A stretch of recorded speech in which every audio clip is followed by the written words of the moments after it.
예, 방금 들으신 것처럼 가계부채가 역대 최대치를 경신한 가운데 15년 만에 마이너스 통장 방식의 카드론이 부활했습니다.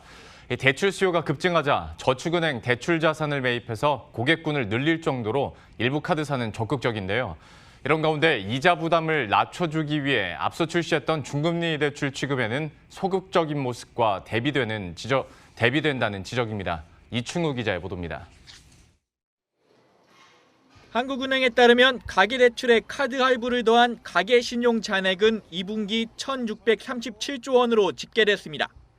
가계부채가 사상 최대치를 경신한 가운데 카드사도 늘어나는 신용대출 수요를 잡기 위해 적극적입니다. 마이너스 통장 개념의 마이너스 카드 상품은 15년 만에 부활했습니다. 우리카드에 이어 롯데카드도 약정한 한도 안에서 필요시마다 대출을 받을 수 있는 마이너스 카드를 출시할 계획입니다.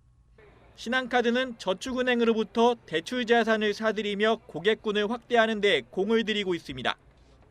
신용등급이 낮아 카드를 발급받지 못하는 비회원 등의 데이터를 분석해 저신용자 대출 시장을 공략하기 위해서입니다.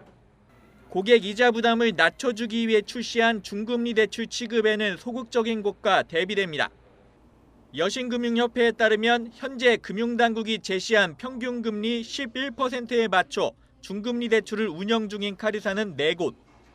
이자 마진이 일반 카드론보다 떨어지다 보니 현대카드와 하나카드 등 일부 카드사는 처음부터 아예 중금리 대출을 취급하지 않았습니다. 업계 1위 업체로 그나마 중금리 대출을 많이 취급했던 신한카드는 지난해 취급액이 264억 원으로 전년 대비 2천억 원이나 줄었습니다. 업계 2위 삼성카드는 재작년 507억 원을 기록했지만 지난해엔 아예 취급하지 않았습니다. 이렇다 보니 전체 중금리 대출 취급액은 지난해 5,988억 원으로 전년 대비 19%나 줄었습니다. 더구나 금융당국이 카드사 자본 적정성 규제 비율 산출 시 중금리 대출 자산을 제외해주는 방안을 철회해 중금리 대출 외면 현상은 심화될 수 있다는 전망도 나옵니다. 금융당국은 중금리 대출 시장 현황을 점검 중이며 업권별로 우선순위를 정해 제도 개선에 착수하는 방안도 검토 중이라고 밝혔습니다. 머니투데이 방송 이충우입니다.